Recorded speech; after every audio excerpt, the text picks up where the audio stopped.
Baik, saudara sekalian, selamat pagi. Kita berharap kita semua dalam keadaan sehat pada hari ini mengikuti perkuliahan hari ini. Adapun pokok bahasan kita adalah dinamika grup dalam masyarakat yang berubah. Ya. Nah, ini skenario perkuliahan kita. Tentu diharapkan yang pertama sebelum kuliah, mahasiswa sudah mengakses 3 materi kuliah, ya. Kemudian membaca dan memahami bahan bacaan fenomena sosial, termasuk naskah dan PowerPoint-nya. Kemudian berdasarkan bahan bacaan fenomena sosial, naskah dan PowerPoint tersebut, mahasiswa melakukan identifikasi sebagai berikut. Pertama, grup yang ada dalam bacaan. Apa dasar pembentukannya, penggolongannya, struktur dan kohesivitas, serta dinamikanya. Kemudian, identifikasi diri Anda. Apakah Anda menjadi anggota grup tersebut? Apakah Anda merasakan perubahan dalam keanggotaan Anda di masing-masing grup itu setelah berkembangnya jaringan internet dan grup-grup Anda dan aplikasi media sosial? Apakah dalam masa PSBB untuk mencegah perkembangan pandemi, grup-grup Anda mengalami perubahan juga dalam hal apa? Nah, itu. Kemudian menonton video tentang inspirasi dari anak dan pengasuh Panti Asuhan Don Bosco, Surabaya, Jawa Timur, untuk didiskusikan di tahap refleksi hari perkuliahan. Nah, ini saudara sekalian, tentu sudah diharapkan membaca 4 bahan bacaan, termasuk materi kuliah, dan menonton 1 video singkat. Ya. Kemudian pada saat kuliah, 30 menit pertama, kita akan mendiskusikan terkait dengan poin C. Nah, ini dia nanti kita akan mendiskusikan 4 bacaan itu dulu di dalam 30 menit pertama. Kemudian 50 menit tahap kedua, kita akan mendengarkan materi kuliah, dan 20 menit terakhir kita akan diskusi tentang video. Tentu di setiap sesi ini akan ada tanya jawab, utamanya di poin 2A dan poin 2C. Begitu saudara sekalian, dan setelah kuliah saudara akan mengikuti kuis. Begitu skenario kita. Sekarang pukul 8.03. Sebentar lagi kita akan memulai tahapan pertama. Pada saat ini sudah ada 70 peserta, ya. 70 peserta. Sambil menunggu teman-teman yang lain, mari kita minta kesediaan sukarelawan ini berpartisipasi untuk menjawab pertanyaan tadi. Siapa yang bersedia untuk bacaan pertama? Saya senang kalau teman-teman yang menjawab hari ini adalah yang belum pernah partisipasi. Jadi kita pun mendengarkan suaranya, kalau bisa melihat wajahnya juga, sambil supaya kita juga saling kenal. Nah, untuk bacaan 1 nanti ada yang berkenan? Sonia boleh, Pak. Siapa, atas nama siapa? Sonia. Oke. Saya belum, ini dia, Sonia, ya, Sonia Gina. Oke, bacaan pertama tentang pernikahan itu, ya, hubungan jarak jauh, ya. Oke. Kemudian bacaan kedua, siapa yang mau bacaan kedua? Ini bernuansa politis ini. Ahli politik kita siapa di sini?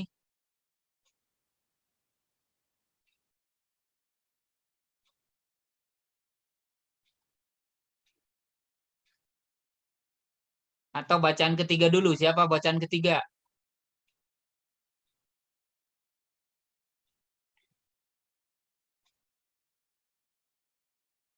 Halo?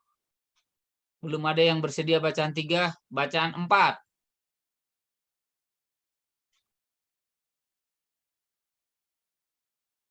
Oke. Kalau tidak ada, saya akan coba kalau atas nama Ardia.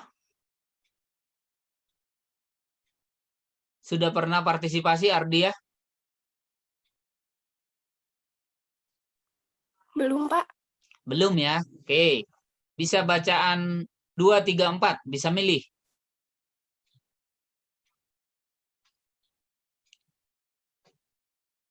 Yang mana?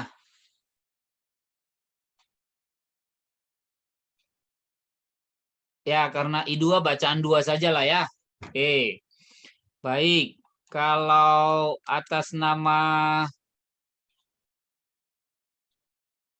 siapa nih ya? Faris Weldi. Faris Weldi. Sudah Iya, pernah Pak. partisipasi? Belum, Pak. Belum. Oke, bacaan 3 ya. Siap, Pak. Oke, bacaan 3. Kemudian atas nama Rahadianto. Rahadianto, halo. Iya Pak, halo Pak. Ya, bisa bacaan 4? Mohon maaf saya baru join ini berarti membaca atau bagaimana Pak? Nanti membaca bacaan itu, kemudian kan ada 2 pertanyaan tadi itu, Mas. Baik Pak. Ya, mungkin nanti sambil berproses mendengarkan teman-teman bacaan 1, 2, 3 ya. Jadi ini. Oke, jadi ada Sonia, ada di bacaan 1, Rahadianto di bacaan 2, di bacaan 4 Rahadianto. Kemudian bacaan 3 tadi laki-laki juga ini. Fadli ya? Maaf saya ini. Faris Weldi, Pak. Ya? Faris Weldi, Pak. Oh, Faris Haldi. Oke, bacaan 2. Bacaan 2 perempuan tadi yang dari I2, Ardia ya. Oke, untuk video nanti untuk video refleksi. Nah, ini bebas ini. Untuk video refleksi siapa saja? Ayo.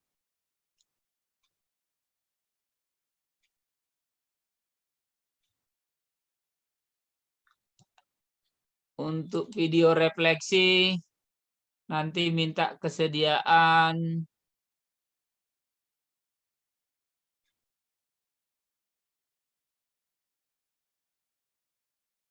Alia sudah ya. Oke. Harul Aini. Iya, Ya, Pak.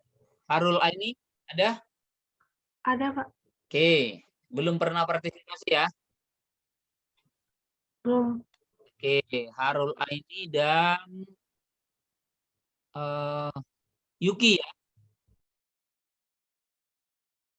Jadi nanti untuk video ada 2 nanti yang komentar. Baik, saudara sekalian, sudah lewat 9, segera kita mulai. Saya persilahkan kepada teman-teman yang sudah mendapatkan tugas tadi, karena kita di 30 menit pertama ini mendiskusikan 4 bacaan itu. Sonia tadi yang mengawali, saya persilahkan. Baik, Pak. Terima kasih. Apakah suara saya terdengar? Terdengar tapi kurang volumenya kurang.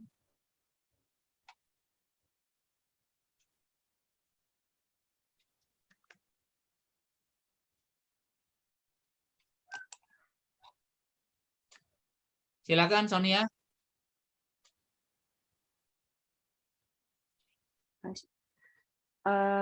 Pada bacaan pertama, yaitu keluarga long distance marriage. Ya. Ada 2 tipe, yaitu yang pertama Firsta Nodia dan suami. Berdasarkan dasar pembentukannya, menurut saya itu merupakan dasar pembentukan tempat tinggal bersama atau berdekatan atau teritorial, karena merupakan suami istri. Lalu ada penggolongan dibagi 4, yaitu yang pertama tipe hubungan. Tipe hubungannya merupakan hubungan primer karena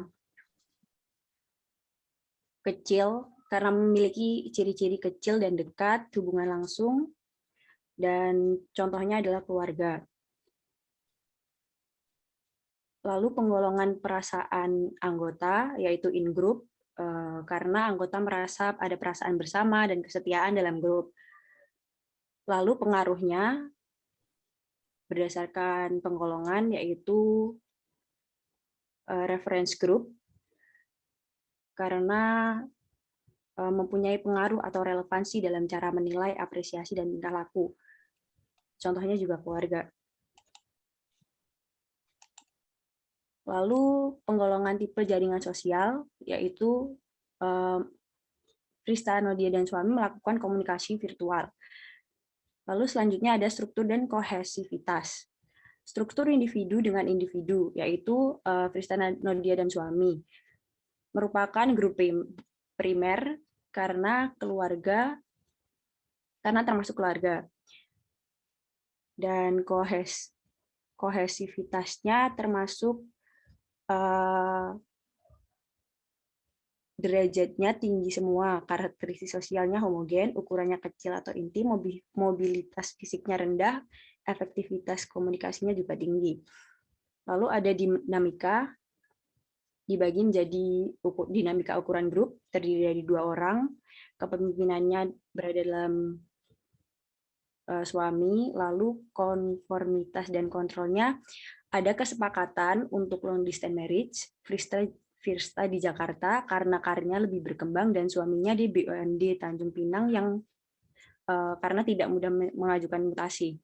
Lalu ada pengambilan keputusannya, mereka memutuskan untuk menyisihkan 3 hari dan menuntaskan kerinduan dengan menjelajah tempat wisata di Indonesia. Lalu ada Taufik, poin selanjutnya Taufik, Lia, dan anak perempuannya. Dasar pembentukannya teritorial juga karena sebagai keluarga suami istri. Lalu ada tipe penggolongan, tipe hubungannya hubungan primer, grup primer, karena memiliki ciri-ciri kecil, dekat, hubungan langsung, relatif permanen seperti keluarga. Lalu ada perasaannya juga in group, karena perasaan bersama dan kesetiaan dalam grup. Lalu penggolongan pengaruhnya sama juga reference group, karena mempunyai pengaruh atau relevansi dalam cara menilai. Lalu jaringan sosialnya mereka melakukan komunikasi virtual lewat telepon video. Lalu selanjutnya struktur dan kohesivitas, struktur individu dengan individu, yaitu grup primer karena termasuk keluarga dan memiliki kohesivitas yang tinggi semua. Lalu dinamika, ukuran grupnya ada 3, yaitu Taufik, Lia, dan anak perempuannya, kepemimpinannya suami, konformitas dan kontrolnya memutuskan untuk long distance marriage karena di awal pernikahan Lia masih menuntaskan kuliah, sementara suaminya belum mendapat mutasi. Dan pengambilan keputusannya adanya kesepakatan mereka berdua, Taufik yang bekerja sebagai pegawai di Palangkaraya, Kalimantan Tengah, sementara Lia di Tangerang, Banten. Taufik sebulan sekali datang untuk bertemu keluarga. Terima kasih, Pak. Ya, baik, sudah lengkap dari Saudari Sonia. Saran saya kita dengarkan saja dulu pemaparan atau pendapat dari teman-teman yang lain. Ardi, Ardia, kami persilakan. Bersiap-siap Saudara Paris dan Rahadianto. Silakan Ardia.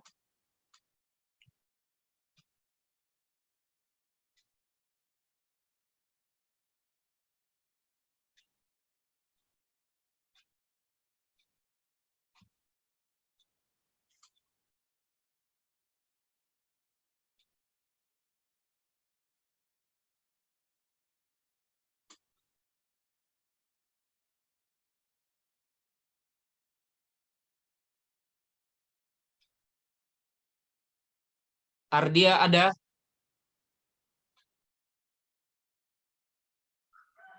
Oke, sambil menunggu Saudara Paris. Bacaan 3.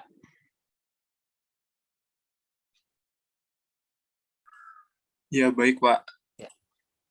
Selamat pagi, Bapak dan juga teman-teman. Saya akan menjelaskan tentang bacaan ketiga, yaitu tentang biografi Dewa 19. Kemudian saya akan memaparkan tentang dasar pembentukan, penggolongan, struktur, dan kohesivitas, dan juga dinamikanya. Yang pertama, dasar pembentukan dari Dewa 19.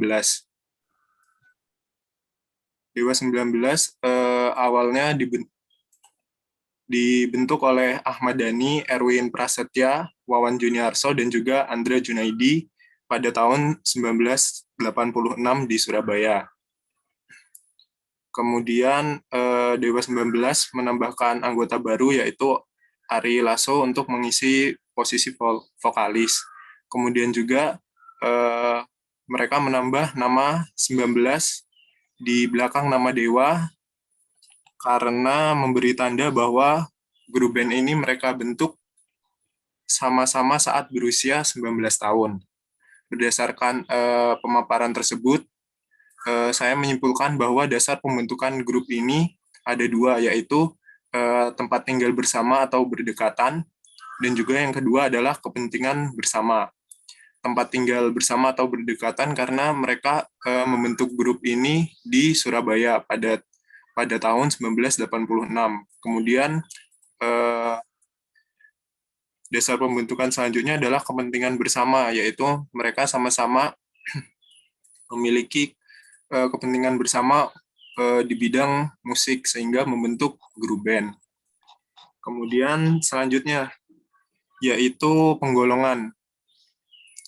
Berdasarkan penggolongannya, Dewa 19 dapat dikategorikan sebagai grup primer karena grup ini merupakan grup kecil yang terdiri dari kurang dari 10 anggota dan juga hubungannya secara langsung atau face to face dan untuk bekerja sama. Tetapi ada ciri tertentu yang tidak menggambarkan grup primer, yaitu spesialisasi, di mana di grup Dewa 19 para anggotanya memiliki spesialisasi tertentu. Contohnya Ahmad Dhani merupakan keyboard dan juga vokalis, sementara Erwin Prasetya merupakan basis, Wawan Juniarso merupakan drummer, dan juga Andre Junaidi merupakan gitaris.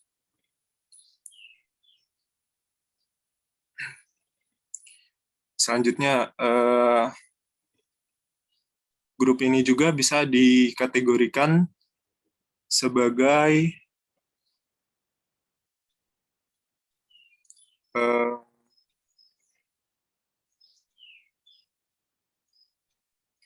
in group, yaitu di mana grup di mana anggota-anggota grup dari Dewa 19 merasa ada persamaan bersama dan kesetiaan dalam grup untuk menuju perasaan lebih atau superiority. Kemudian selanjutnya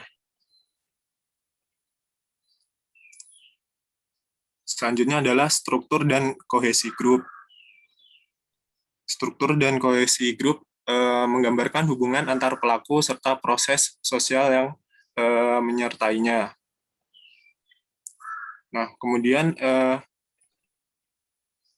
karakter sosial dalam Dewa 19 bisa dikategorikan sebagai homogen, di mana mereka sama-sama memiliki passion dan keahlian di bidang musik. Untuk ukurannya, grup ini termasuk grup yang kecil atau intim karena terdiri dari beberapa anggota saja dan juga hubungannya sangat dekat. Kemudian untuk mobilitas fisik, grup band ini bisa dikategorikan sebagai grup yang aktivitas mobilitas fisiknya tinggi karena mereka melakukan kegiatan bersama, yaitu band, dan juga biasanya pergi ke beberapa kota secara bersama-sama. Untuk efektivitas komunikasinya sendiri dapat dikategorikan sebagai tinggi karena grup ini intim dan komunikasi merupakan salah satu hal yang harus dicapai dalam grup yang berukuran kecil. Kemudian yang terakhir adalah dinamika dari Dewa 19. Dinamika grup merupakan pola interaksi sosial yang berulang di antara anggota grup. Nah, faktor-faktor yang mempengaruhinya diantaranya pengambilan keputusan, ukuran grup, kepemimpinan, dan konformitas dan kontrol. Dinamika di grup Dewa 19 yang paling mencolok adalah pergantian anggota dan juga di mana mereka memutuskan akhirnya untuk membubarkan grup Dewa 19. Pergantian anggota terjadi beberapa kali.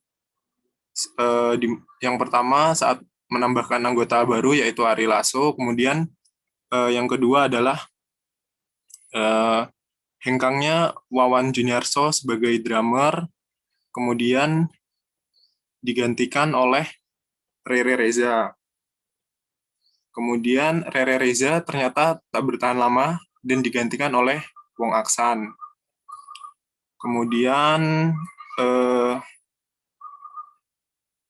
Ari Lasso dan Wong Aksan ternyata tidak bertahan lama juga dan digantikan oleh Once Michael dan Tio Nugros. Dan kemudian akhirnya setelah berjalan beberapa lama, masing-masing anggota dari Dewa 19 memutuskan untuk membubarkan Dewa 19 karena masing-masing anggotanya memutuskan untuk memulai solo karir dan fokus dengan grup band masing-masing. Sekian Pak, terima kasih. Baik, terima kasih Saudara Faris. Teman-teman yang lain sambil mencermati ya apa yang disampaikan oleh teman-temannya. Saudari Ardia, apakah sudah bersiap-siap, sudah bisa menyampaikan?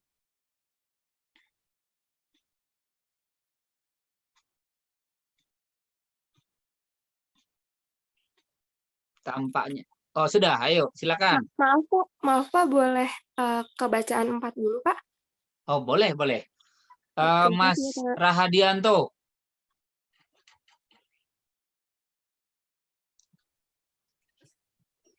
Ya, halo Pak, mohon maaf Pak. Mungkin bisa teman yang lain dulu Pak, soalnya Ibu di sini kan mau ada Zoom meeting Pak, saya disuruh buat nyetingin HP-nya Ibu karena Ya, ya. iya Pak, mungkin di skip dulu Pak, mohon maaf. Ya, oke. Saudari Ardia, sampaikan saja sebisanya Anda, ya. Yang terpikirkan saja. Oh, ini tampaknya in group, out group. Enggak apa-apa. Gitu, ya. Ardia, siap-siap. Kemudian ada yang bersedia untuk menggantikan Mas Rahadianto untuk bacaan 4? Sukarelawan ini.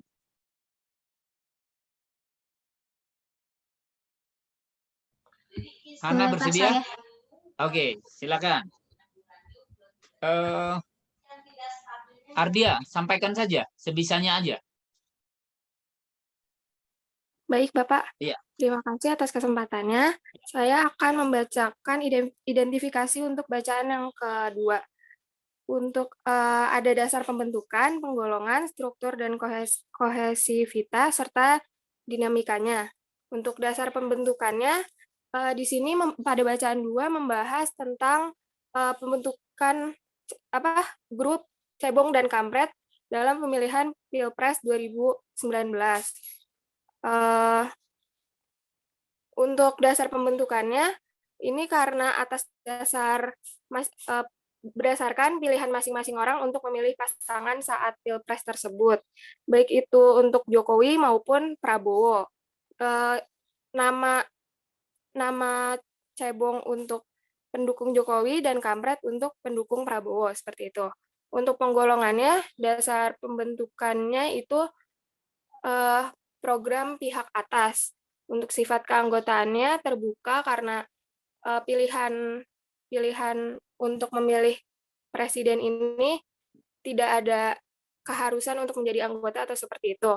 Untuk tipe hubungannya informal seperti alasan yang tadi, sedangkan untuk perasaan anggotanya out group karena anggota merasa ada permusuhan atau merendahkan, misalnya grup sesama pilihan tersebut gitu. Untuk jaringan sosialnya tidak ada karena ini berdasarkan atas kesadaran diri sendiri untuk berpihak pada pihak yang mana. Selanjutnya untuk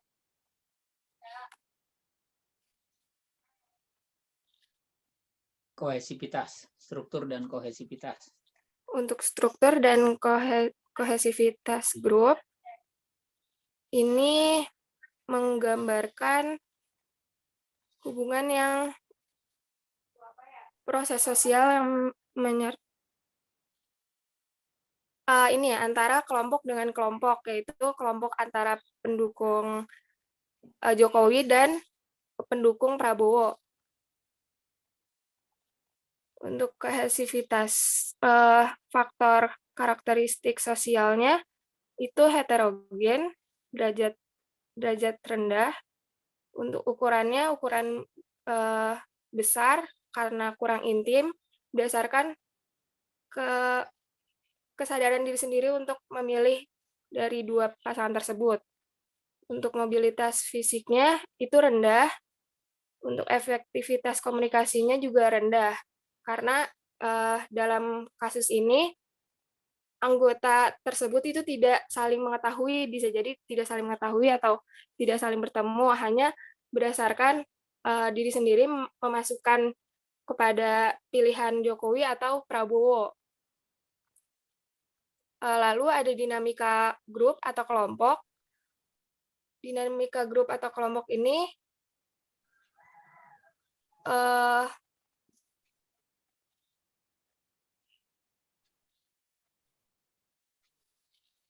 untuk ukuran grupnya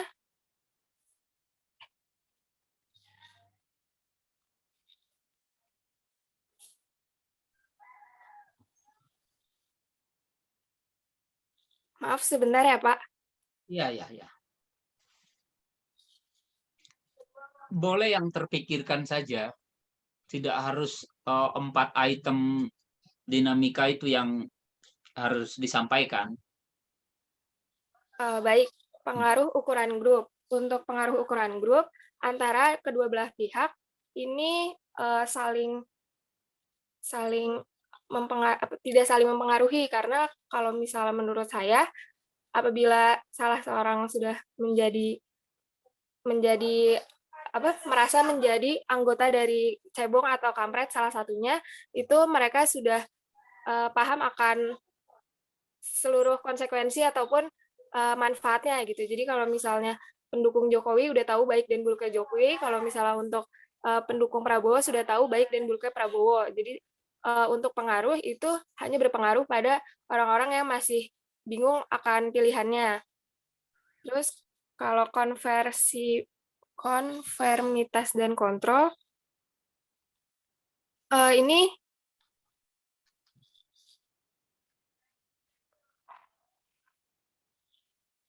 tidak konformitasnya tidak permanen. Lalu untuk kepemimpinan, ini juga sangat fleksibel ya, tidak ada mengarah pada tugas-tugas atau menjaga kekompakan, karena balik lagi karena ini kasusnya adalah pemilihan atas kemauan diri sendiri, tidak ada paksaan ataupun ya tidak ada keterpaksaan untuk pengambilan keputusan. Kembali lagi pada keinginan diri sendiri untuk memilih salah satu dari pasangan tersebut. Baik, terima kasih Pak atas kesempatannya. Assalamualaikum warahmatullahi wabarakatuh. Waalaikumsalam. Terima kasih Saudari Ardia. Selanjutnya Saudari Hana. Iya Pak. Dari bacaan rapat itu berjudul Tawuran Gaya Baru Janjian di Mohon maaf Pak, apa terdengar suara saya? Terdengar. Oh ya. Tawuran Gaya Baru Janjian di medsos 2 geng di Jakarta Barat diringkus polisi. Jadi dari hasil identifikasi saya ini merupakan interaksi sosial yang hubungannya negatif ya Pak, karena dari 2 geng ini dia melakukan tawuran gitu, tapi dari identifikasi setiap grupnya, dari mulai dasar pembentukan, menurut saya ini atas dasar kepentingan bersama, karena dalam setiap grup itu, apalagi geng, itu pasti mereka memiliki biasanya karena mereka punya hobi yang sama, atau memiliki tujuan yang sama gitu Pak. Nah, selanjutnya adalah penggolongan. Menurut saya penggolongannya merupakan grup sekunder karena dalam pembentukannya itu secara sadar atau disengaja. Yang ketiga, struktur dan kohesivitasnya. Menurut kohesivitasnya, itu ada karakteristik sosial. Menurut saya ini bersifat homogen atau bersifat kuat karena dalam suatu geng atau grup itu biasanya terdapat norma yang disepakati. Selanjutnya adalah ukurannya. Ini dalam ukurannya ini berukuran besar dan mobilitas fisiknya itu tinggi. Karena dalam suatu geng belum tentu mereka tuh pada wilayah yang sama gitu Pak. Jadi mungkin saja mereka tuh terpisah wilayah, jadi menurut saya mobilitasnya itu tinggi. Dan efektivitas komunikasi. Nah, karena ini berbentuk grup itu di mana memiliki kepentingan yang bersama, pasti setiap anggotanya itu menyesuaikan gitu Pak untuk bagaimana caranya mereka menjalin komunikasi. Jadi menurut saya efektivitas dari komunikasinya itu tinggi. Selanjutnya adalah dinamika. Dinamika di sini yang saya identifikasi adalah kepemimpinan, di mana kepemimpinan ini bisa dipilih secara sengaja ataupun secara tidak sengaja dengan kayak sejalan dengan waktu gitu. Jadi anggota makin lama ada beberapa anggota yang lebih dihormati gitu Pak. Mungkin cukup sekian dari saya. Terima kasih, Pak. Baik, sama-sama. Terima kasih kesediaannya ya, menggantikan Rahadianto. Baik, mungkin saya berikan kesempatan untuk 2 orang. Barangkali ada yang ingin berkomentar terhadap apa yang disampaikan oleh teman-temannya tadi. Saya persilakan.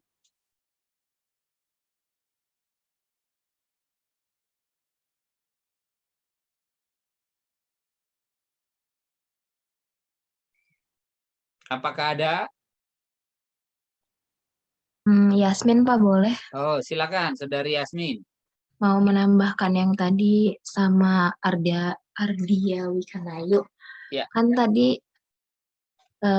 Ardia bilangnya, bentar Pak, untuk dasar pembentukan grup yang cebong sama kampret tuh karena program pihak atas atau kebijakan atau program. Kalau menurut saya atas dasar kepentingan bersama atau tujuan khusus. Soalnya mereka tuh kan bertujuan kayak memenangkan pilihan mereka gitu loh Pak. Tapi caranya emang salah dengan kayak merendahkan pilihan orang lain. Seharusnya kan saling menghargai antar pilihan. Jadi dasar pembentukannya berdasarkan kepentingan bersama, Pak. Itu aja. Terima kasih, Pak. Ya. Baik, terima kasih Saudari Yasmin. 1 orang lagi?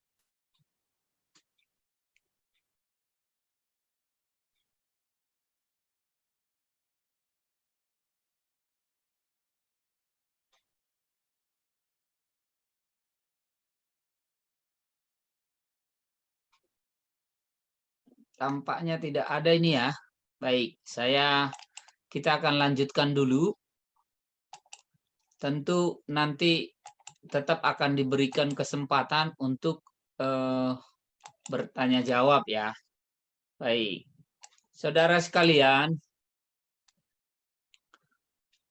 pada topik kita dinamika grup ini, bahasan dinamika grup dalam masyarakat yang berubah ini, terdapat 3 sub pokok bahasan.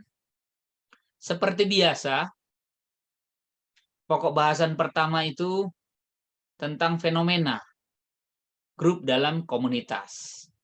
Yang kedua lebih kepada konsep-konsep dan alat analisisnya. Ya, di sini nanti mulai dari kontinuum pengorganisasian sejumlah orang, definisi grup, syarat pembentukan grup, penggolongan grup, struktur dan kohesi grup, dinamika grup. Dan pada bagian 3 adalah refleksi. Tentu berkaitan dengan fenomena nomor 1 dan konsep-konsep dan analisis di sub pokok bahasan 2. Baik, saudara sekalian, ini tentang fenomena grup dalam masyarakat. Kita akan mulai, ya. Nah, namun tadi dari 4 bacaan yang sudah kita analisis berdasarkan pemaparan dari teman-teman, mereka sudah berusaha ini menyampaikan baru pada poin nomor 1 sebenarnya ya. Nanti masih bisa kita diskusikan lagi, termasuk tentang video dari Surabaya ini. Baik, saudara sekalian,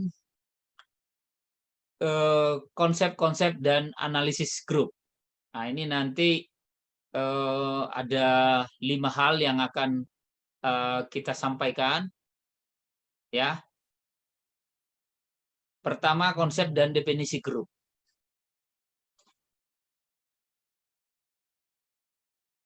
Saudara sekalian, berkaitan dengan sub pokok bahasan pertama, di sini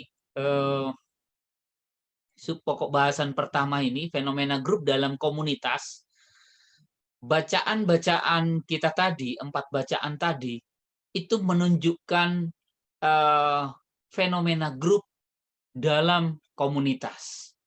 Saudara bisa melihat misalnya tadi bacaan tentang Dewa 19. Bagaimana grup itu terbentuk, bagaimana grup itu berubah, ya, ada proses keluar masuk anggota dan sebagainya sampai akhirnya misalnya bubar seperti itu. Demikian juga keluarga, demikian juga tadi ada dinamika politik, ya, membuat masyarakat itu menjadi tersegregasi, ya, yang satu ke grup cebong, yang satu ke grup kampret dalam bahasa bacaan kita ya. Kemudian bagaimana juga tadi ada geng motor seperti itu. Dan nanti kita akan membahas video itu pun sebenarnya masih tentang fenomena grup, ya. Itulah fenomenanya, ya. Baik. Tapi apakah yang disebut dengan grup itu? Ya, sebelum mengawali definisi grup, kami paparkan kontinuum pengorganisasian sosial. Yang ingin disampaikan di sini, saudara sekalian, saya ingin bertanya dulu kepada saudara. Ada banyak sekali kelas sosiologi di IPB. Ada banyak mata kuliah di IPB. Ada banyak orang di luaran sana, ya. Tapi mengapa mereka tidak bergabung bersama kita saat ini? Ada yang mau berkomentar dulu atau tidak? Mengapa kita yang di sini? Mengapa saya, Mbak Ilhamda, dan juga semua peserta mata kuliah yang ada di ruangan Zoom ini sekarang. Padahal di luaran sana banyak orang. Gitu. Jawabannya adalah karena mereka tidak memiliki kesadaran bersama dengan kita. Tidak ada rasa satu jenis, satu nasib, satu tujuan dengan kita. Mungkin ada kelas sosiologi yang lain, tapi ya dalam konteks pengorganisasian proses belajar di IPB, ya tentu dibagi juga menjadi kelas-kelas.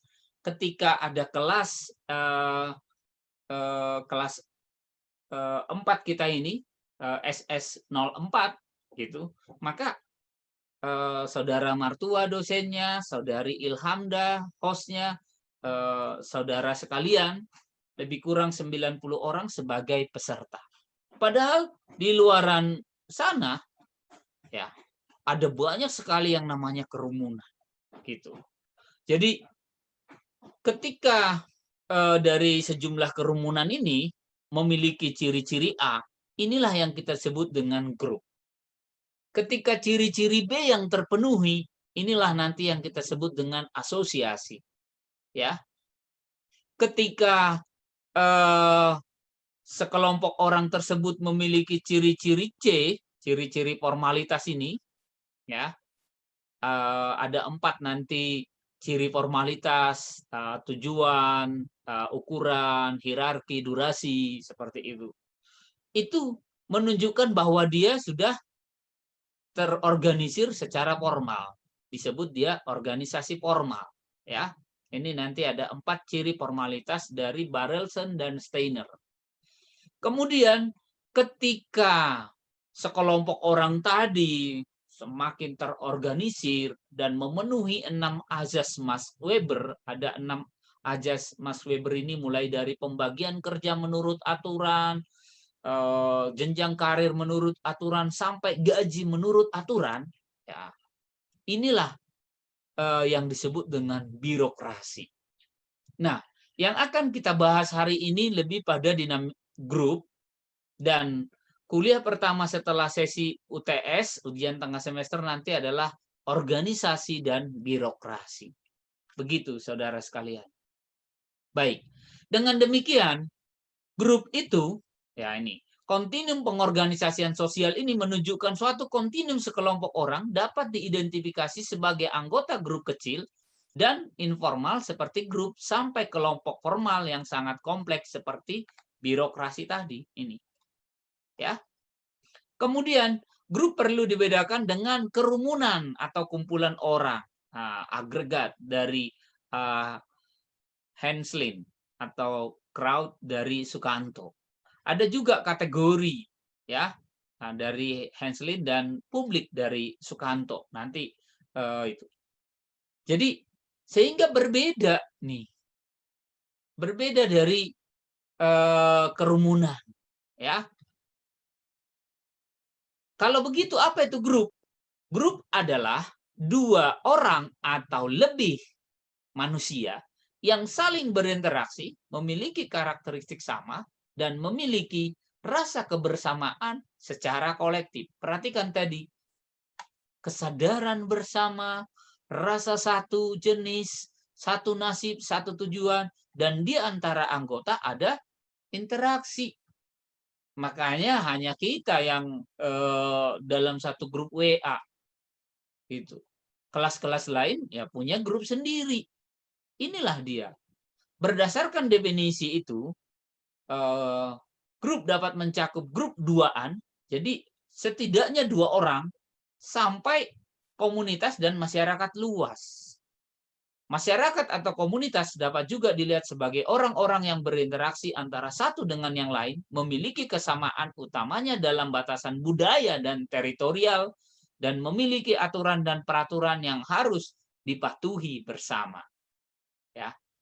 Nah, kalau saudara melihat perkembangan keanggotaan grup individu dalam beragam grup, ya, perhatikan, awalnya kita semua adalah individu, tapi kita individu di dalam apa? Di dalam keluarga. Ya. Ya, kita ini adalah semua individu. Dan awalnya sekali grup kita yang penting dan paling utama itu adalah keluarga, gitu. Ketika teman-teman atau Anda punya teman sepermainan, ya Anda punya grup sepermainan. Ketika Anda sekolah, Anda punya grup sekolah. Ketika Anda kuliah, Anda punya grup kuliah. Ketika Anda nanti bekerja, Anda adalah punya grup sekerja. Dan bagaimanapun kita sebagai individu, termasuk sebagai keluarga, kita menjadi bagian dari komunitas, kita menjadi bagian dari masyarakat. Masyarakat ini pun luas sekali nih, bisa menjadi bagian dari masyarakat Indonesia dan pada akhirnya menjadi bagian dari masyarakat dunia. Itu dia. Nah, apa yang menjadi syarat kelangsungan grup, saudara sekalian? Pertama, ada kesadaran menjadi bagian kelompok. Ya. Karena saya sadar menjadi bagian kelompok kelas K4 ini, maka ya kita menjadi satu grup. Ada hubungan timbal balik, ada satu faktor yang dimiliki bersama, ya, adalah ya mencapai tujuan pembelajaran sosiologi. Dosennya mengajar, mahasiswanya belajar, dan pada akhirnya saling belajar karena apa? Prinsip belajarnya adalah pembelajaran yang berpusat pada apa? Mahasiswa, ya. Sudah kita sampaikan di kuliah pertama. Kemudian berstruktur, berkaidah. Tentu saat ini saya dosen Anda mahasiswa. Saat ini saudari Ilhamdah host kita. Mungkin suatu saat menjadi teman kita, mungkin jadi atasan kita. Ya. Bersistem dan berproses. Artinya kalau ada grup kuliah tapi tidak pernah kuliah, atau ada grup belajar tapi tidak pernah belajar, itu namanya bukan bersistem dan berproses lagi itu. Ya. Jadi ada aturannya. Ya. Itulah syarat kelangsungan grup.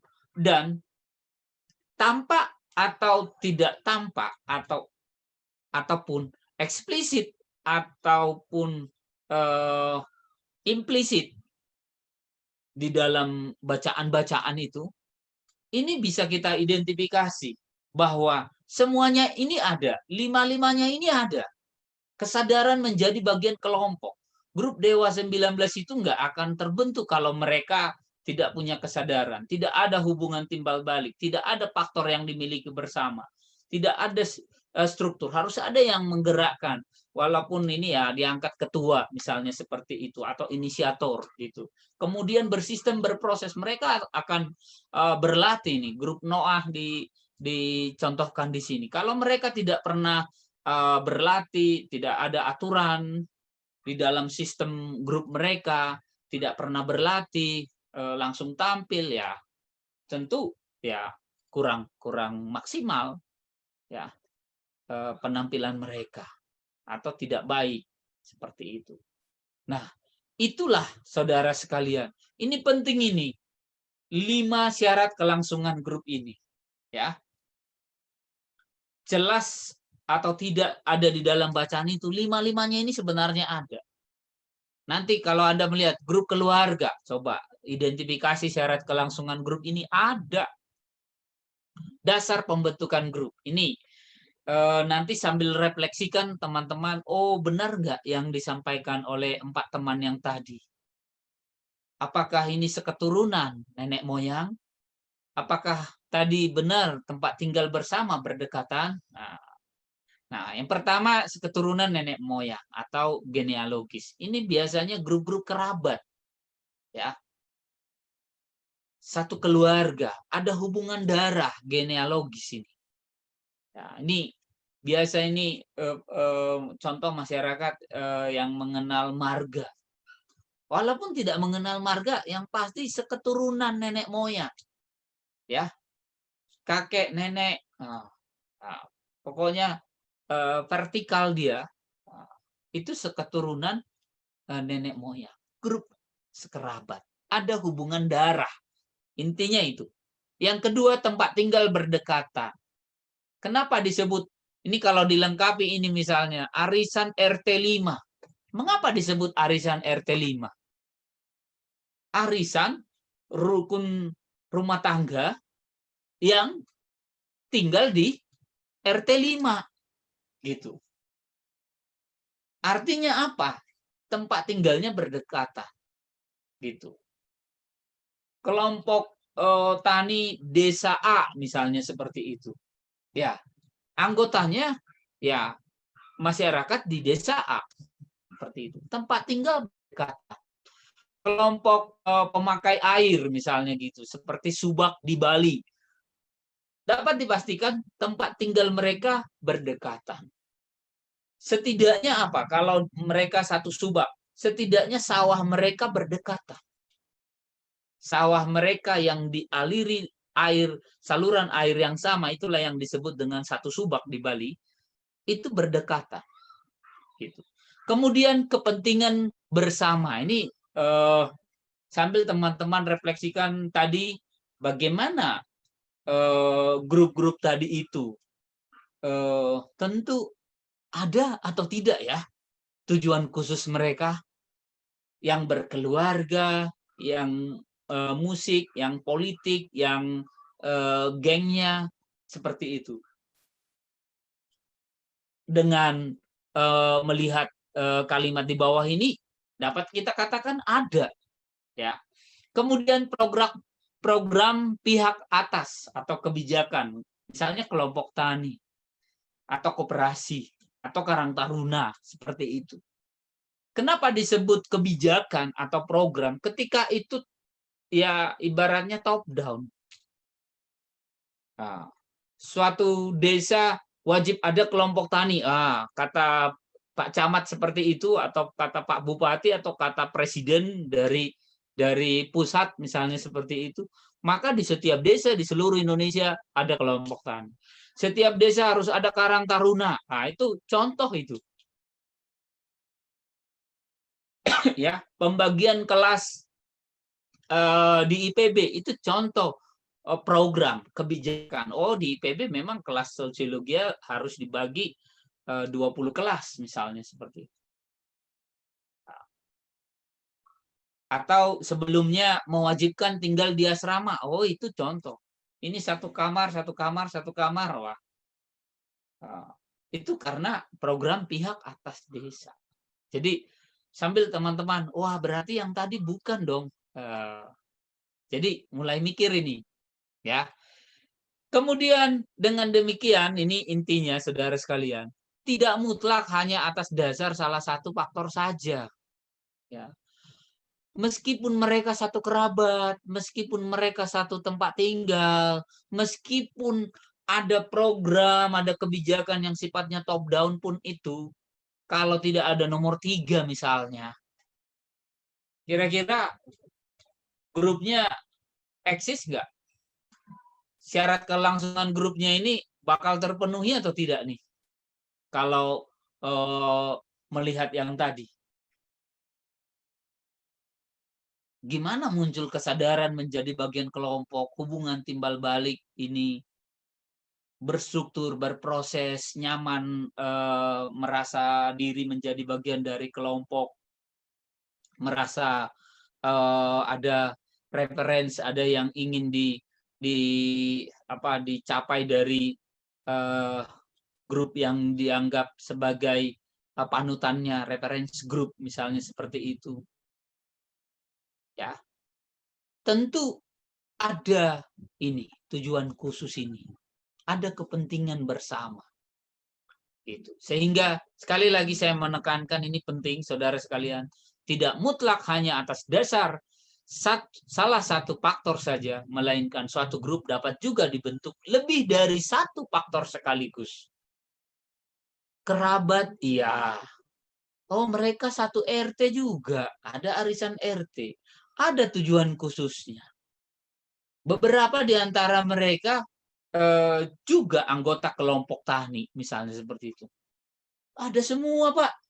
Bisa ada semua, memungkinkan gitu. Jadi kalau menerjemahkan inti ini, apa namanya, inilah butir pokok di sini.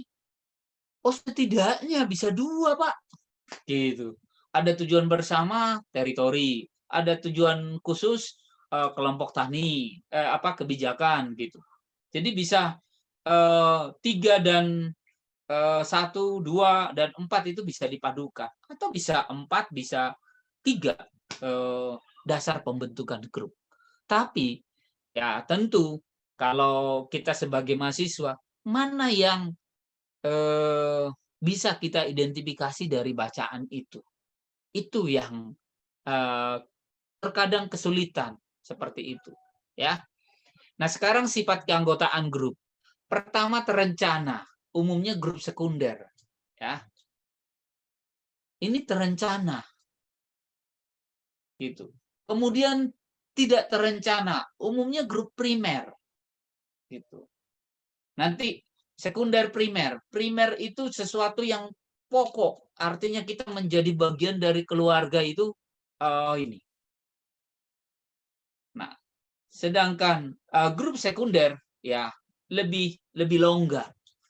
Ya. Kemudian terbuka, relatif mudah masuk dan keluar. Umumnya grup dengan syarat sederhana. Anda dengan mudah nanti membuat grup belajar sosiologi.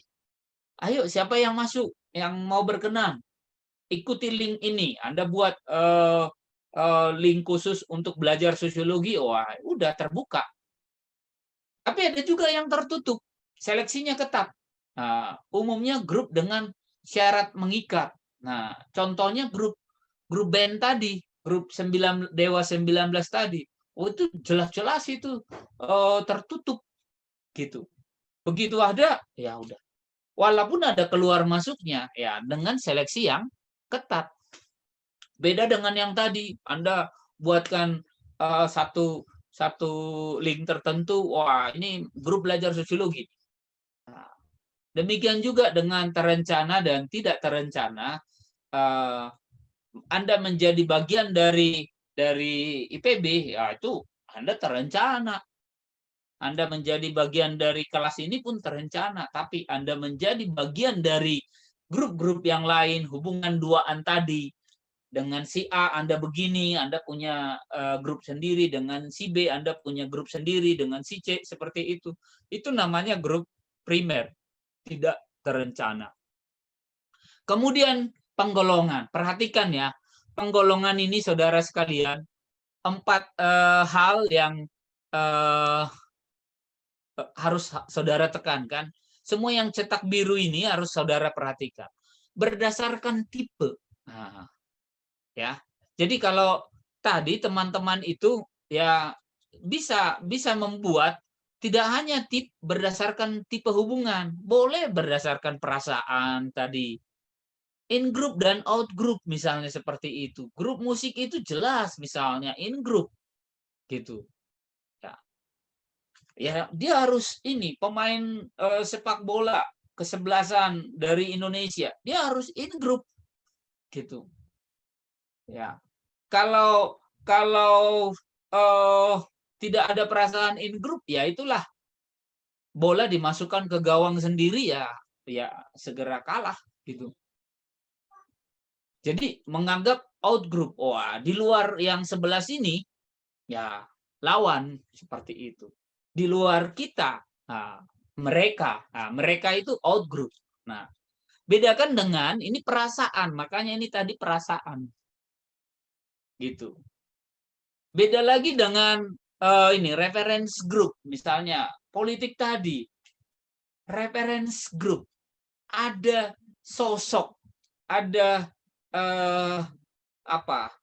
tokoh di grup itu yang menjadi panutan, menjadi reference, gitu. Itu lebih pada politik tadi. Nah, walaupun perasaannya ya reference group iya Pak, tapi mereka setelah di dalam grup itu, mereka jadiin grup, iya, gitu. Nah, tapi apa dasar penggolongannya? Ya, bisa reference group seperti itu. Bedakan dengan membership group. Membership group begitu. Nah, sekarang ini kan sudah mulai ada pengumuman SNPTN itu ya. Ada, kalau saya lihat status orang, anak saya diterima di ITB, di Undip misalnya seperti itu. Nah, begitu mereka diterima di situ, apalagi sudah ada undangan dari IPB atau dari perguruan tingginya seperti itu namanya membership group. Otomatis nanti di tahun ajaran berikutnya tentu mengikuti persyaratan-persyaratan gitu. Atau ketika Anda lah, pengalaman Anda 10 bulan yang lalu misalnya seperti itu. Ketika Anda dinyatakan diterima di IPB, wah Anda otomatis menjadi membership group dari perguruan tinggi IPB. Apalagi sudah beres semuanya, sudah lengkap, bahkan sudah diberi kartu, sudah diserahkan kartu, otomatis membership group. Gitu. Itulah perasaan dan pengaruh. Saudara harus bedakan ini, perasaan dan pengaruh. Nah, kalau jaringan, nah inilah kita WA group gitu. Itu penggolongan grup, oh ini jaringan sosial ini. Nah, saya mau menekankan 3 hal berdasarkan tipe hubungan ini. Pertama, primer dan sekunder. Ini lihat ini, versusnya ini yang bertolak belakang ini. Oh, ini primer tadi pokok buat dia. Tapi bisa ada tanpa terencana. Gitu. Itulah grup primer itu. Ya. Sedangkan sekunder, dia lebih longgar sebenarnya. Anda tidak menjadi bagian itu pun tidak apa-apa. Seperti itu. Anda misalnya pada akhirnya memilih kuliah di tempat lain, mungkin ya nggak masalah buat Anda gitu. Tapi ketika Anda sudah menjadi bagian dari IPB, itu IPB menjadi sesuatu yang primer buat Andanya. Tapi sesungguhnya tipe hubungan grup itu ada yang primer, ada yang benar-benar pokok penting, ada yang lebih longgar seperti itu. Contoh, kalau Anda misalnya Mas Rahadianto tadi, ya, bagi Mas Rahadianto, ibu itu adalah sesuatu yang primer, pokok, gitu. Itu jauh lebih pokok, gitu. Nah, kuliah seperti ini, ya, tentu lebih sekunder, lebih longgar, seperti itu. Bahkan bisa misalnya izin, wah hari ini ya Anda tidak mengisi daftar hadir, Anda tidak hadir, gitu. Tapi kalau sudah berbicara orang tua, ibu, primer, wah ini sesuatu yang pokok. Nah, di luar itu, di luar sesuatu yang pokok ini, bisa lebih longgar, gitu. Ya, Mas Rahadianto tidak ketemu saya hari ini, tentu tidak terlalu masalah, gitu. Tapi Mas Rahadianto tidak ketemu ibu hari ini, wah itu bisa sesuatu ini, sesuatu yang tidak menyenangkan seperti itu. Itulah primer dan sekunder itu. Bedakan lagi dengan paguyuban. Paguyuban itu gemenskap. Nah, gemenskap itu tanpa pamrih, guyup, gitu. Menolong ibu itu tanpa pamrih, ya. Menolong anak itu tanpa pamrih, nggak ada hitung-hitungan, gitu. Menolong keluarga itu idealnya tanpa pamrih. Beda dengan menolong teman apalagi teman jauh misalnya seperti itu, bukan kategori sahabat misalnya gitu. Wah, kalau pinjam uang sudah waktunya bayar atau mengembalikan tapi belum, wah mana boleh begitu, gitu. Tapi kalau sama ibu, sama saudara, wah itu hampir tidak bisa itu. Sama anak apalagi gitu. Itulah contoh ini. Nah, ini tidak hanya keluarga contoh guyup ini gitu. Saudara-saudara kita yang dari luar daerah, mereka tinggal di kota yang sama, mereka gemenskap. Mereka begitu juga tanpa pamrih, walaupun mereka bukan keluarga sehubungan darah, tidak, hanya karena satu daerah, hanya karena satu profesi, pekerjaan mereka sama, mereka guyup gitu. Apa-apa tanpa hitung-hitungan, tapi ada juga yang hitung-hitungan gitu. Yang hitung-hitungan itu disebut pamrih gitu, atau Gesellschaft. Kemudian yang terakhir, grup formal, ya, grup formal seperti itu.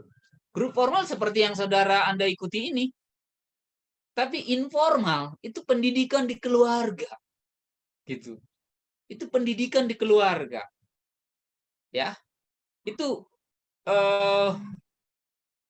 luar biasa pendidikan di keluarga itu, ya. Tidak ada struktur kurikulumnya seperti yang kita ikuti saat ini, seperti itu. Namanya juga informal. Itu di dalam keluarga. Ketika Anda ya termasuk pertemanan-pertemanan seperti itu. Tapi ketika Anda formal, ya biasanya ini grup-grup sekunder yang Anda ikuti. Ya, itu syarat dengan aturan-aturan seperti itu. Ini penting saudara sekalian, saya agak lama di situ. Nah, yang ini boleh Anda kita lihat nanti dengan cepat.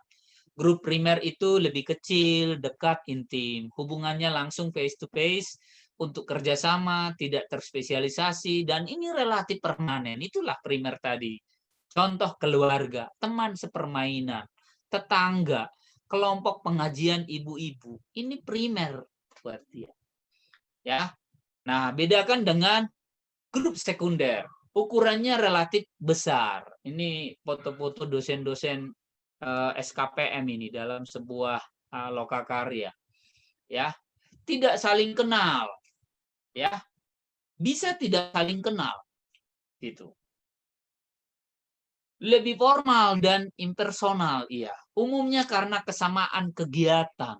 Ada satu lokakarya atau seminar tertentu, kita masuk ke situ, ya. Itu dia. Murid-murid satu sekolah, pegawai sekantor, kumpulan alumni IPB, itu contoh grup sekunder, ya. Seperti itu. Kemudian ini tadi guyup. Guyup pengelompokan berdasarkan perasaan kebersamaan, umumnya dalam komunitas, ya. Pamrih, kelompok-kelompok untuk mencapai kepentingan bersama, umumnya masyarakat luas. Tentu di sini ada reward dan punishment. Gitu. Kalau di guyup ini hampir nggak ada ini. Gitu. Ya. Kemudian in group dan out group. Merasa kami. Ya di luar itu mereka. Oh, di sini masih dicontohkan sepak bola, tapi lebih pada fans clubnya. Seperti itu. Ya. Nah, kayak gini nih, ini sudah jadi out group ini anak ini nih. Ini merasa in group dia. Seperti itu. Ya. Jadi, seperti ini juga gambar ini, saudara sekalian. Nah, bedakan dengan reference group. Ada tokoh, ya, ada teman, ada tokoh budaya, tokoh agama, bahkan orang tua. Wah, ini idola saya. Bisa jadi idola. Atau bisa yang saudara kagumi. Gitu. Nah, kalau yang membership tadi, ini tadi contoh 10 bulan lalu Anda diumumkan diterima di IPB. Wah, individu menjadi anggota resmi suatu grup tertentu, dalam hal ini IPB. Gitu. Nah, kalau reference tadi contoh yang tokoh politik tadi itu, ya. Kemudian jaringan sosial, ini sudah lebih mudah lah buat Anda ini ya. WA group tadi. Demikian juga kalau dalam teori jaringan itu ya ada simpul-simpul, ada ikatan-ikatan. Nah, sederhananya berapa nama di phonebook handphone Anda itu? Wah, itu jadi jaringan Anda itu, saudara sekalian. Ya. Sekarang terakhir struktur dan kohesi grup. Struktur menggambarkan hubungan antar pelaku. Ya, ingat saudara sekalian, minimal belajar sosiologi itu minimal 2 orang, ya, individu versus individu. Nah, ketika individu versus individu, maka setidaknya ada status di antara mereka. Ada peran, siapa berstatus apa, dia berperan apa, dan proses yang menyertainya bisa dekat, bisa jauh. Ya. Nah, ini sebelum memahami kohesivitas grup, di sini perlu kami jelaskan tentang keluarga.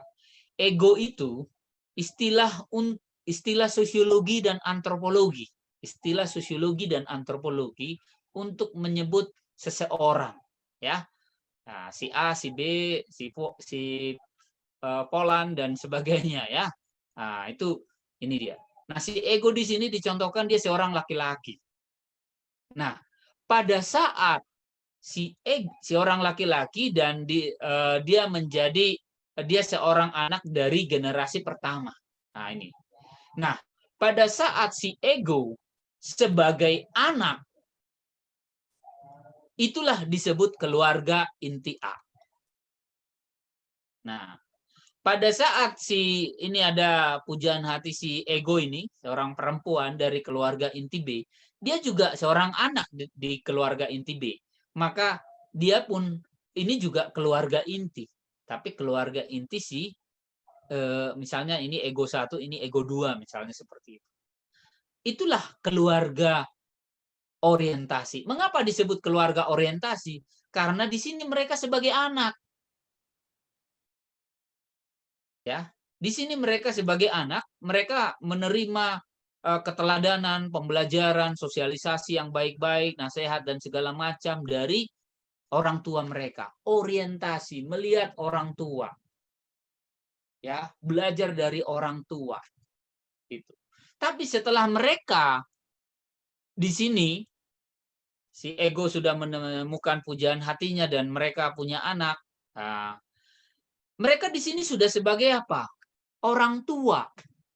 Ketika mereka sudah orang tua, mereka menggantikan posisi, bukan menggantikan posisi, mereka sudah melakukan posisi orang tua mereka. Artinya mendidik, membesarkan, memberikan keteladanan, dan sebagainya. Itulah disebut sebagai prokreasi. Sederhananya begitu. Ego, keluarga orientasi, ego sebagai anak belajar dari orang tuanya. Itu kata kuncinya. Keluarga prokreasi, ego sebagai orang tua sudah punya anak, dia mendidik anak-anaknya. Itulah keluarga prokreasi. Ya, nih kan saudara sudah tahu tipe soal ujian kan? Jadi tolong hal-hal seperti ini, hal mendasar, penting ini, penting sekali. Nah, ini kohesivitas tadi. Cara membacanya seperti ini. Jadi saya senang juga tadi teman-teman sudah mulai komentar, saudari Yasmin tadi, itu kritis menurut saya itu, pendapat-pendapat seperti itu. Terkait dengan ini pun sebenarnya boleh juga dikomentari tadi pendapat teman-temannya tadi. Apa iya homogen, heterogen? Apa iya kecil? Apa iya tinggi mobilitasnya? Apa iya penjelasan mobilitas fisik tinggi itu seperti itu? Nah, itu contoh misalnya. Tapi cara membacanya seperti ini. Makin homogen karakteristik sosial dari grup itu, makin tinggi derajat kohesivitasnya. Makin kecil ukuran grupnya, makin tinggi derajat kohesivitasnya. Demikian selanjutnya. Makin heterogen karakteristik sosialnya, makin rendah kohesivitasnya. Makin besar atau kurang intim ukuran grup dari suatu grup itu, makin rendah derajat kohesivitasnya. Demikian cara membaca selanjutnya. Tapi apa yang dimaksud dengan kohesivitas ini? Ya ini dia tadi. Kohesif. Solid atau tidak. Ibaratnya semacam tanda petik ini solidan mereka, ya, keutuhan mereka, semacam kekompakan mereka juga dalam tanda petik seperti itu. Contoh, ketika grup musik setiap bulan vokalisnya ganti, gitu. Anda senang nggak sama grup itu? Derajat kohesivitasnya apa? Tinggi atau rendah? Oh, ternyata apa? Ternyata rendah. Karena apa? Mobilitas fisik anggotanya, keluar masuk anggotanya, itu tinggi.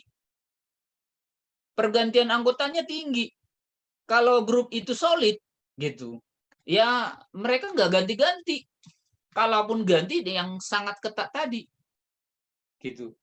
Karena itu apa? Mobilitas fisiknya menjadi rendah. Gitu. Ya, mobilitas fisiknya menjadi rendah, dan derajat kohesivitasnya menjadi apa? Tinggi. Ya. Nah, sisi lain mereka sering keluar kota. Itu sisi lain dalam konteks yang jarak yang mereka tempuh gitu. Ya.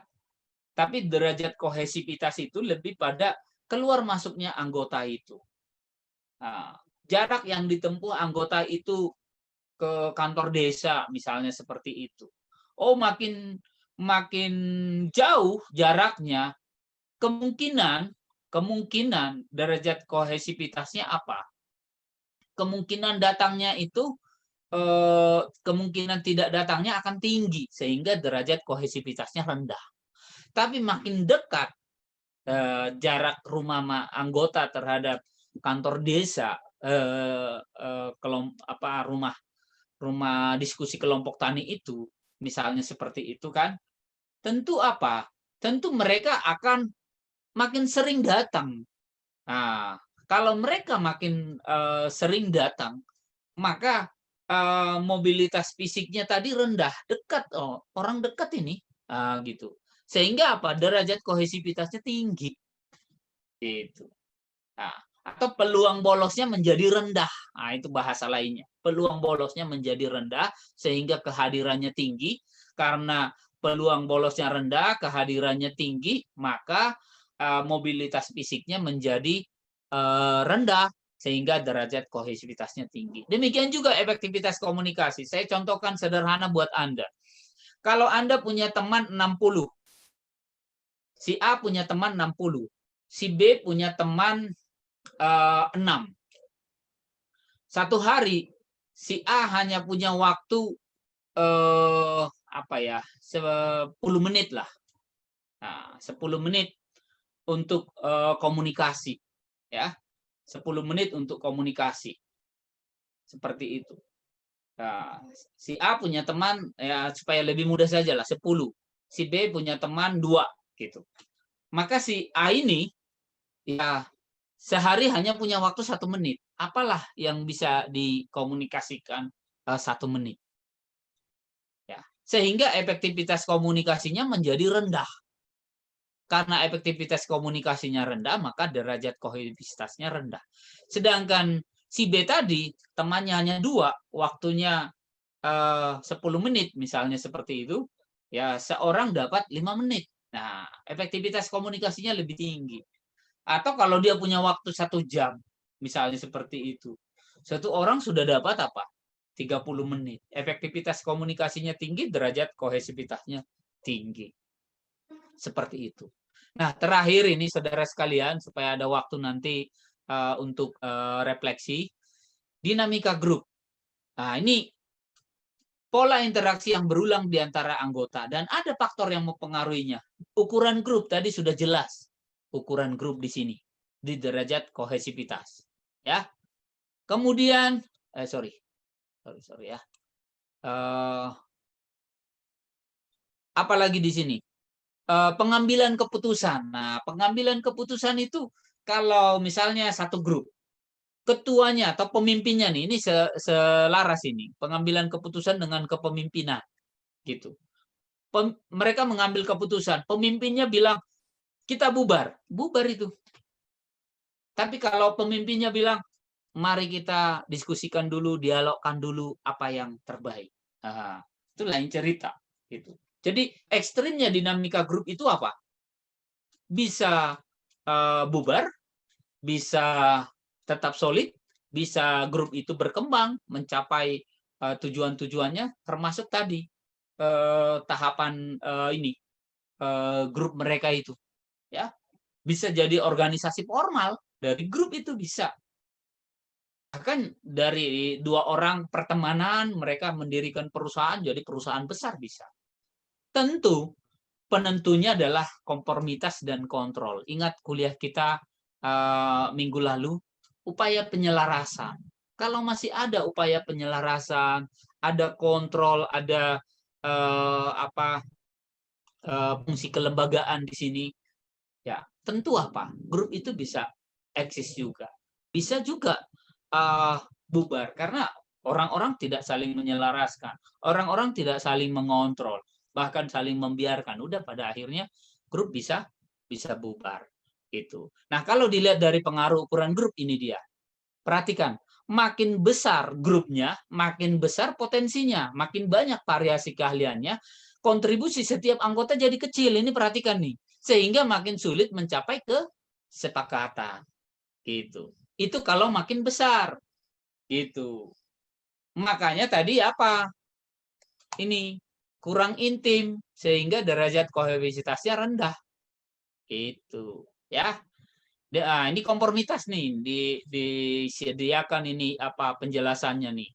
Konformitas tidak permanen seperti menolak peraturan, muncul kontrol secara paksa. Konformitas dan kontrol lebih mudah pada kelompok yang ukurannya kecil. Lagi-lagi ini dia. Penyelarasan itu lebih mudah pada ukuran yang kecil dibanding ukuran yang besar. Demikian juga kepemimpinan, mengarahkan tugas-tugas, menjaga kekompakan. Oleh karena itu, paling tidak dalam grup terdapat 2 ciri kepemimpinan dengan 2 figur yang berbeda. Pemimpin bisa sengaja dipilih dan bisa muncul karena tuntutan situasi. Misalnya munculnya tokoh dalam komunitas yang bisa menggerakkan kepedulian warga satu sama lain dalam situasi pandemi ini. Nah, itu dia.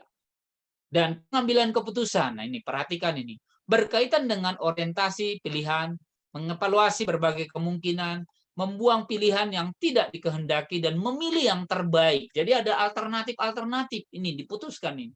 Alternatifnya ada berapa? Oh, ada 5. Pada akhirnya diputuskan yang nomor 1 misalnya seperti itu. Artinya apa? Nomor 2 sampai 5 itu membuang pilihan yang tidak dikehendaki dan memilih yang terbaik. Mengembalikan keseimbangan, menormalisasi hubungan-hubungan dalam grup kalau ada gesekan-gesekan, ada riak-riak, konflik-konflik, nah itu bisa dikembalikan lagi. Itulah pengambilan keputusan itu. Ya, baik. Mudah-mudahan ini sudah ditonton. Ya, kita diskusi sekarang. Silakan tadi saya lupa yang mendapat tugas untuk ini tadi. Siapakah? Saya, Pak. Atas nama? Huro Aini Zahra. Iya, Zahra ya. Baik. Kami termasuk grup apa? Apakah kami akan semakin banyak di masa depan? Nah, sebelum Saudari Zahra menjelaskan, cerita sedikit lah tentang panti asuhan itu. Ya, silakan. Baik, jadi panti asuhan yang ada di Surabaya itu atau panti asuhan Don Bosco itu adalah panti asuhan yang menampung anak-anak baik dari beberapa daerah, bahkan dari Aceh atau dari Sumatera, Kalimantan, Jawa, hingga bagian timur juga ditampung di Surabaya, di panti asuhan Surabaya itu. Panti asuhan ini dimaksudkan untuk memberikan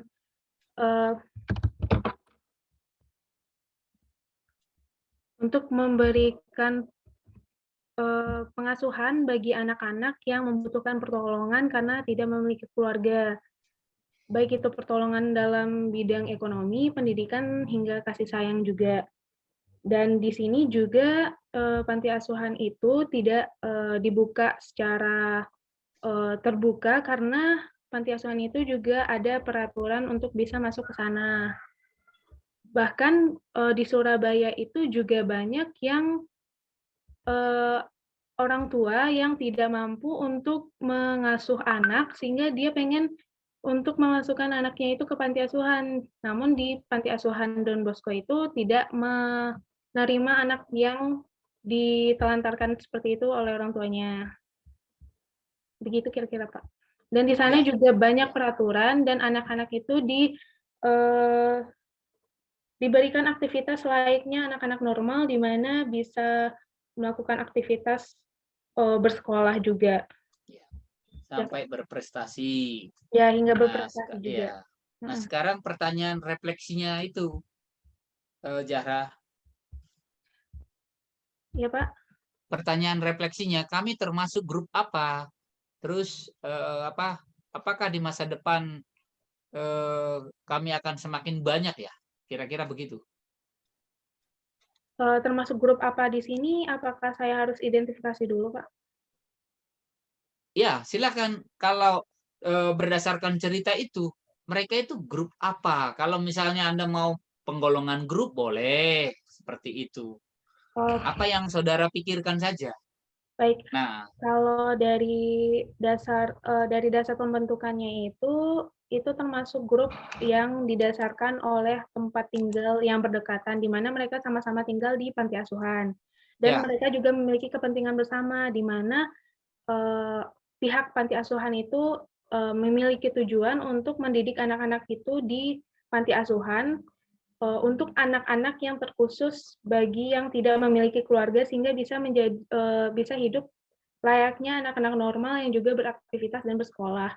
Namun kalau dari segi penggolongan, dari tipenya itu menurut saya termasuk tipe primer, merujuk ke primer karena grupnya itu lebih ke hubungan langsung dan dekat antar anak-anak panti. Terus kalau penggolongan perasaan di dalam panti asuhan itu termasuk in group karena ada perasaan bersama antar anak pantinya. Terus kalau penggolongan pengaruh itu menurut saya reference group karena anak panti itu bisa mengembangkan dirinya itu di panti dengan referensi yang dicontohkan oleh pemilik pantinya. Dari segi strukturnya itu antara pemilik panti sama anak panti itu ada hubungan vertikal, sedangkan antara anak panti sesama anak panti itu horizontal. Di mana si pemilik panti itu adalah pemimpin panti asuhan yang bisa yang memberikan didikan dan juga aturan-aturan sehingga anak panti bisa disiplin, sedangkan si anak panti itu adalah anggota di dalam grup panti asuhan itu yang harus mengikuti peraturan-peraturan yang ada di panti asuhan. Dan hubungan di sini itu menurut saya adalah hubungan asosiatif yang saling memberikan dampak positif antar anggota di dalamnya. Kalau dari segi kohesivitasnya itu karakteristiknya homogen menurut saya karena ada kesamaan dalam hal norma-norma perilaku di dalam panti asuhan itu. Karena semua peraturan-peraturan yang ada di panti asuhan itu dihayati oleh seluruh anak panti dan wajib untuk diikuti oleh seluruh anak panti. Dari segi ukuran, menurut saya itu lebih merujuk ke homogen karena bersifat intim juga dan dekat antar anak panti. Dari segi mobilitas fisiknya itu rendah karena hubungannya itu dekat dalam satu lingkungan saja. Dan efektivitas komunikasinya tinggi menurut saya. Sedangkan dari segi dinamika grupnya itu termasuk kepemimpinan di mana adanya kepala atau pengasuh panti yang mengatur peraturan panti dengan sangat ketat dan disiplin. Dan juga ada kombinasi konformitasi dan kontrol yang di mana diberlakukan norma-norma dan peraturan untuk tujuan kedisiplinan anak-anak pantinya. Begitu, Pak. Kalau dari segi grupnya. Apakah kami, pertanyaannya di situ kan, jumlahnya di masa depan akan semakin banyak, gitu.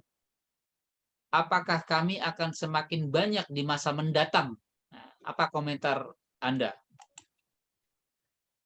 Menurut saya Iya, Bapak. Soalnya dari segi konflik-konflik di masyarakat, dari segi keluarga itu sangat banyak dan sangat banyak sekali kita temukan di berbagai daerah, anak-anak yang ditelantarkan di jalanan, yang ada dia menjadi pengamen, yang dia menjadi boneka-boneka badut jalanan, yang dia harus mencari uang sendiri tanpa adanya bimbingan orang tua atau tanpa adanya didikan orang tua yang seharusnya dia itu bersekolah di umur segitu. Dan menurut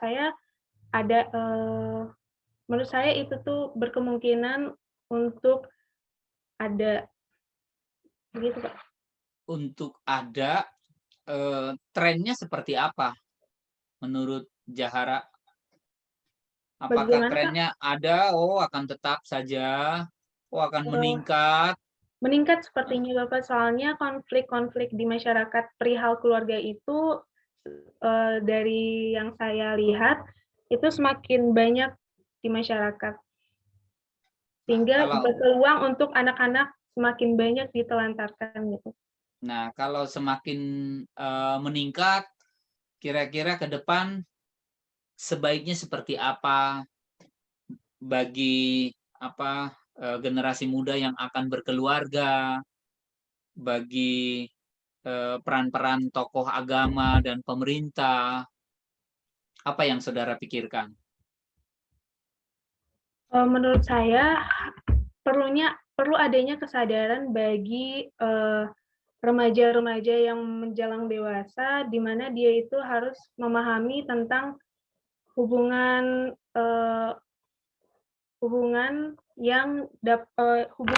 membangun keluarga itu, Pak. Soalnya membangun keluarga itu nggak cuma hubungan dua orang, nantinya juga bakalan mempunyai anak yang dimana anak itu harus dididik juga gitu, Pak. Oke. Perlu adanya kesadaran. Iya. Terima kasih untuk pendapat Saudari Hurul Aini Jahara. Ya. Tentu dibuka pendapat dari teman-teman yang lain. Silakan, mungkin 1 atau 2 orang tentang video ini. Selanjutnya nanti bisa pertanyaan materi ataupun pengakuan dari teman-teman tadi yang menganalisis 4 bacaan itu. Pak, setelah kuliah yang saya sampaikan tadi masih kurang, Pak. Mestinya ini, boleh saja. Silakan. 1-2 orang tentang video dulu. Silakan.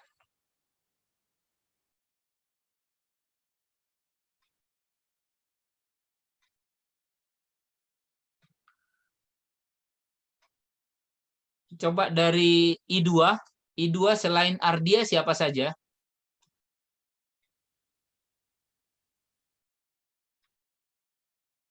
Halo?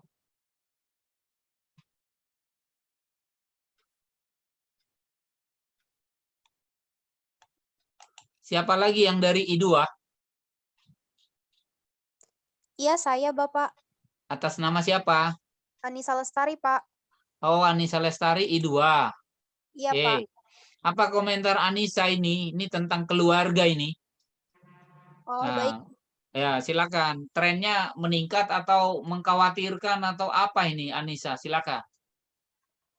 Kalau menurut saya, trennya sendiri itu bisa saja meningkat, Bapak. Ya. Apalagi misal kita pandang dari sisi sekarang yang lagi merajalela pandemi COVID-19.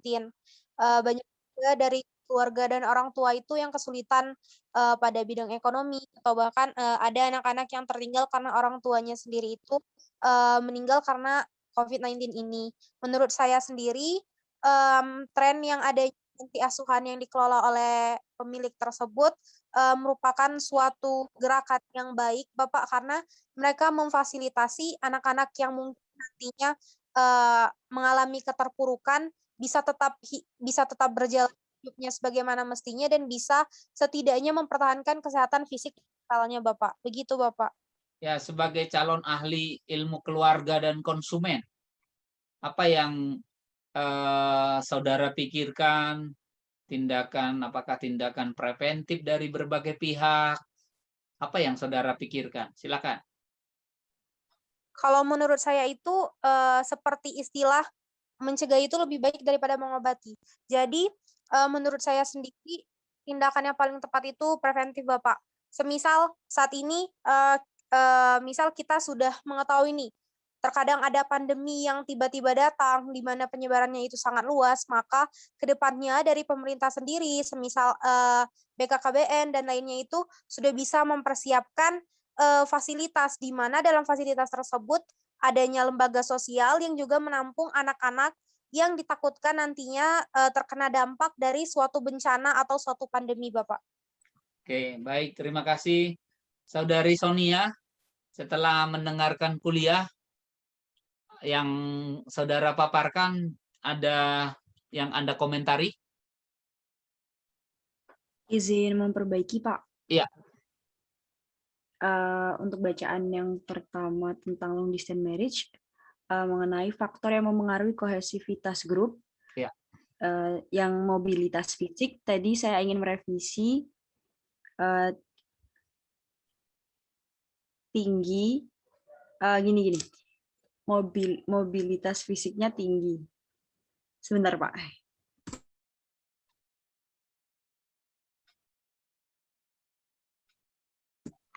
Makin tinggi mobilitas fisik, makin tinggi derajat kohesivitasnya. Gitu bukan sih, Pak? Kalau teori tidak, makin tinggi derajat mobilitas fisik, makin tinggi, makin rendah kohesivitas. Ya, itu Pak maksudnya. Ya. Lalu efektivitas komunikasi, makin rendah efektivitas komunikasi, makin rendah derajat kohesivitasnya. Iya, itu teori. Iya, sudah Bapak. Terima kasih. Iya. Oke. Ardia, ada yang mau diralat? Atau Paris dulu, Paris? Oh, Ardia, boleh. Ardia, ada yang mau diralat? Tidak ada, Pak. Tidak ada. Komentar Yasmin diterima tadi? Ya. Komentar Yasmin diterima tadi? Iya, Pak. Oke. Paris, ada yang mau diralat? Ya, saya ingin meralat yang itu Pak, tentang kohesivitas grup yang faktornya mobilitas fisik. Saya kan tadi menjelaskannya mobilitas fisik itu tentang apa? Grup bandnya keluar kota. Nah, ternyata seperti yang dijelaskan Bapak tadi, ternyata lebih ke mobilitas fisik keluar masuk anggota di dalam grup. Kemudian karena mobilitas fisiknya rendah, maka derajat kohesivitasnya tinggi. Seperti itu, Bapak. Terima kasih. Iya. Jadi jarak tadi pun sebenarnya bisa. Kalau yang saya jelaskan tadi, misalnya jarak ke sekretariat kelompok tani, seperti itu. Kalau dekat, ya orang akan sering datang atau kecil kemungkinan untuk bolos, sehingga mobilitas fisiknya rendah, kohesivitasnya tinggi, seperti itu. Ya, Mas Paris ya. Oke. Kemudian Saudari Hana yang menggantikan Ya, Rahadianto tadi, ada yang mau ditambahkan? Mungkin sedikit menambahkan, mengomentari video yang tadi kali ya, Pak. Ya, boleh. Jadi mendengar tadi pendapat dari teman-teman, kalau misalnya ke depannya panti asuhan itu akan memiliki tren yang meningkat, menurut saya itu ada plus minusnya sih, Pak. Kayak karena panti asuhan itu harus benar-benar tempat untuk anak-anak yang membutuhkan gitu, baik itu dari segi ekonomi atau mereka emang udah gak punya orang tua. Itu bukan menjadi alasan untuk orang-orang tua di luar sana, kayak kalau misalnya mereka ekonomi rendah, ya udah mereka menelantarkan anaknya atau menitipkan anaknya di panti asuhan. Sehingga seharusnya ada tindakan preventif gitu sebelum sampai anak itu di panti asuhan. Misalnya mungkin adanya sosialisasi dari beberapa pihak mengenai kepada orang tua mengenai cara mendidik anak bagaimana, terus cara ya intinya cara memanage keluarga dengan baik bagaimana gitu. Jangan sampai anak itu kayak ya udah kalau misalnya ekonomi keluarga mereka rendah atau apa, orang tua tuh seakan menyerah gitu, Pak. Langsung menyerahkan anaknya ke panti asuhan gitu. Kalau menurut saya anak itu sebaik-baiknya anak di lingkungan itu tetap bersama orang tua biologisnya gitu, Pak. Mungkin cukup. Ya, memang kalau kita tanya nanti teman-teman dari ilmu keluarga dan konsumen, ya idealnya begitu, Saudari Hana ya. Baik, ada yang sangat penasaran dengan materi kuliah, mungkin belum jelas, boleh satu orang penanya, saya persilakan.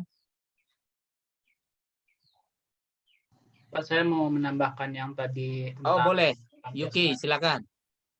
Menurut saya tuh untuk untuk membangun sebuah keluarga, kita perlu kesiapan Pak untuk masa depan kita dalam berkeluarga. Karena kan kita nanti ke depannya bakal punya anak. Nah, kita tuh harus menyiapkan kayak dana darurat gitu Pak. Jadi ketika ada bencana yang kayak kita nggak ketahui, kita memiliki dana darurat yang bisa kita jadikan sebagai alternatif buat menjalankan keluarga ini Pak, biar nggak berpecah gitu Pak. Ya. Baik, ada lagi? Ya memang saudara sekalian berbagai upaya dilakukan oleh pemerintah termasuk merevisi Undang-Undang Perkawinan tahun 74 ya, 79. Usia pernikahan itu untuk laki-laki 19, untuk perempuan dibedakan, misalnya 18 gitu. Nah, beberapa tahun terakhir mulai dari 2019 itu sudah sama, laki-laki dan perempuan harus 19 tahun. Itu dari sisi usia. Namun fakta yang di masyarakat, saudara sekalian, itu tinggi sekali pernikahan di bawah usia 19 tahun ya. Banyak sekali itu faktanya, dan kalau saudara melihat juga angka kelahiran bayi yang dilahirkan oleh perempuan berusia 15 sampai 19 itu ada. Itu artinya apa? Ada pernikahan yang terjadi pada umur di bawah 19 tahun seperti itu.